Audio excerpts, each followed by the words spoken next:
आज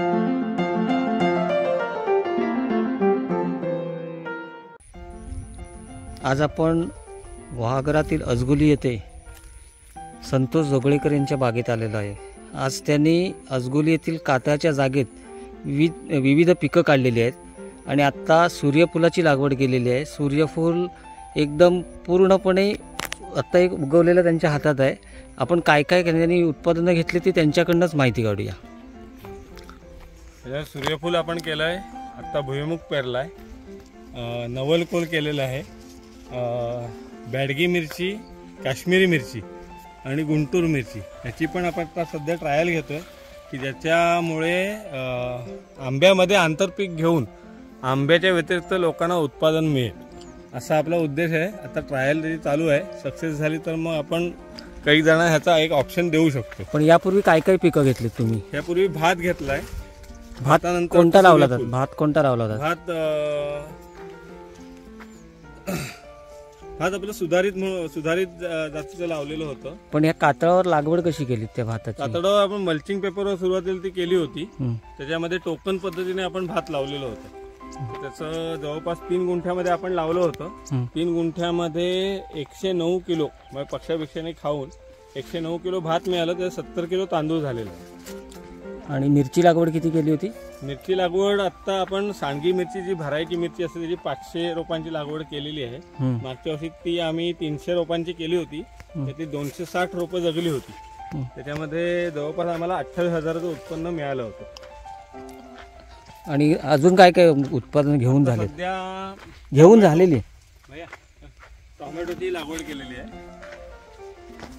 टोमॅटो, काश्मीरी मिरची, नवलकोल एक केलेलं आहे, ते पण दाखवतो। गोंडा किती गेला होता आता? गोंडा आपण जवळपास 500 रोपं लावली होती, त्याचं आपलं 22,000 रुपयापर्यंत उत्पन्न आपल्याला मिळालेलं आहे।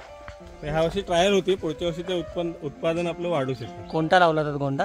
गोंडा मेरीगोल्ड, येलो आणि ऑरेंज। आणि आता हा दिसतोय हा गोंडा कुठला आहे? आपण मेरीगोल्ड आहे। ही मिरची रोप आहेत का? ही जुनी लावलेली, म्हणजे हिला जवळपास 8 महिने झालेत तरी सुद्धा ती मिरची अजून लागते। मिरची उत्पादन एकदा घेतल्यावर झाड ते तसंच राहतं का परत येतं त्याच्यावर? फुटवे येतात पण त्याचं उत्पादन कमी होतं। त्या उत्पादनात आपल्या साधारण 5 महिन्यानंतर मिरचीची नवीन लागवड करावी। हे किती जागा आहे तुमची टोटल? हे आता आपण 6 गुंठ्यामध्ये केलंय। टोटल जागा आमची 372 गुंठे आहे। आता हळू जिथे जिथे माती आहे तिथे असे प्रयोग करायचा प्रयत्न आपण करणार। पाण्यासाठी काय करताय मग कातळावर? बोरिंग आहे, बोरिंगला 24 तास पाणी आहे, काय अडचण नाही पाण्याची।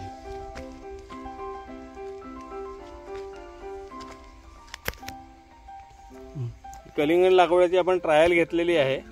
आता पुढच्या वर्षीला आपण कलिंगण जास्त लागवड करणार मोठ्या प्रमाणात। जस होतंय की नाही एवढं आपण बघितलेलं आहे। हे पहिलंच वर्ष आहे का कलिंगण लागवडीचं? पहिलंच वर्ष, ट्रायल म्हणून लावलेलं आहे। सूर्यफुलाच्या मध्ये आंतरपीक का? आंतरपीक ही सूर्यफुलाला आपण नवलकोलची लागवड केली आहे, 60 रोपं लावलेत, 60 पैकी 50 रोपं जगलेली आहेत। आता नवलकोल त्याला धरायला लागलेलं आहे। हे आंतरपीक म्हणून आपण करतोय।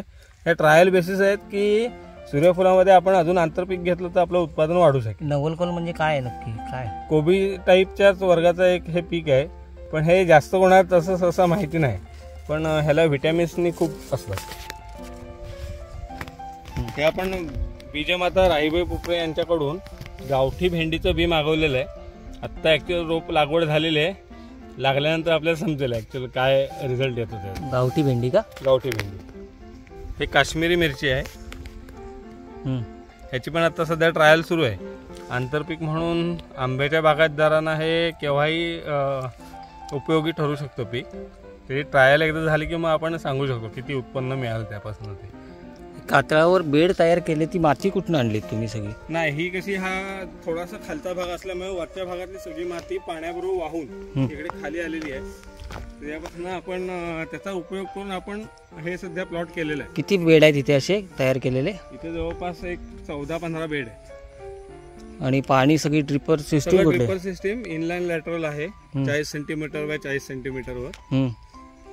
हे कोणी केलं? काम कोण करते? पाण्याचं कोण काम बघतं? मी स्वतः करतो काम ड्रिपचं, आपला बिझनेस असल्यामुळे। त्यामुळे ते मला सहज सोपं शक्य झालं. आपण वेगवेगळ्या व्हरायटी वापरल्या. पूर्वी आम्ही रेन पाईप वापरलेला होता, पण रेन पाईपला प्रॉब्लेम असा येतो की तण खूप येतं.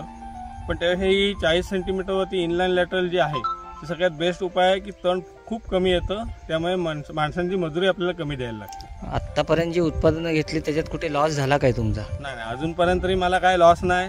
इव्हन इथे आमची कोणाची राखणही नसते, वानरांचा अजिबात त्रास होत नाही. वांदर इकडे आजूबाजूला फिरतात पण आमच्या जागेत काही येत नाहीत. म्हणजे ह्याच्यामध्ये भुईमुग लावलेला आहे.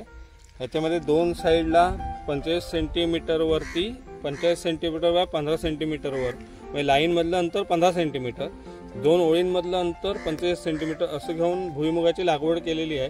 त्याच्यामध्ये आंतरपीक म्हणून आम्ही कोथिंबीरीची लागवड केलेली आहे. मग बी पेरून झालेलं आहे ह्या बेडवर? आज झालेलं आहे. आता अजून 3 बेड माझे ह्याच्यासाठी शिल्लक आहेत. आता जसा मला वेळ मिळेल तसं मी करणार आहे. थोडक्यात काय, मी आत्ता सध्या तरी वेळ मिळेल त्याप्रमाणे करतोय.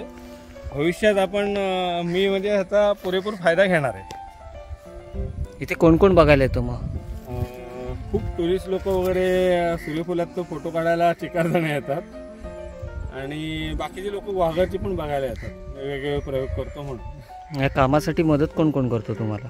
मदत मी, माझे 2 कामगार आहेत. ते जेव्हा आम्हाला वेळ मिळतो, त्यांना काम नसेल तेव्हा आम्ही सगळे इकडे येतो. वर पॉवर्टीला माझे 2ही कामगार जातात, मीही चालवतो. की आपण पावसाळ्यात सुतारा मिरची लागवड केली आहे. जवळपास आम्हाला दर आठवड्याला एक 10 किलो मिरची ह्याच्यातनं मिळते. त्यामुळे एक थोडासा आपल्याला खर्च करत असताना उत्पन्नाचा एक स्रोत ह्याच्यापासून निर्माण होतो. ह्याच्या बाजूलाच आम्ही पूर्वी गोंडे लावले होते.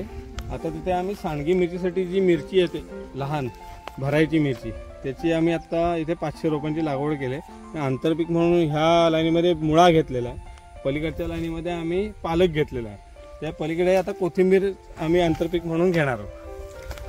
पण ह्याला सगळं मार्केट कुठलं बघता मग? विक्रीसाठी काय आहे मार्केट? म्हणजे आता ही मिरची जी आहे, आता जी रेग्युलर सितारा मिरची आहे ती आम्ही हॉटेलवाल्यांना देतो. आणि सांडगी मिरची वगैरे जे सांडगी मिरची भरतात ते आमच्याकडनं म्हणजे शोधून येऊन नेतात आमच्याकडनं मिरची.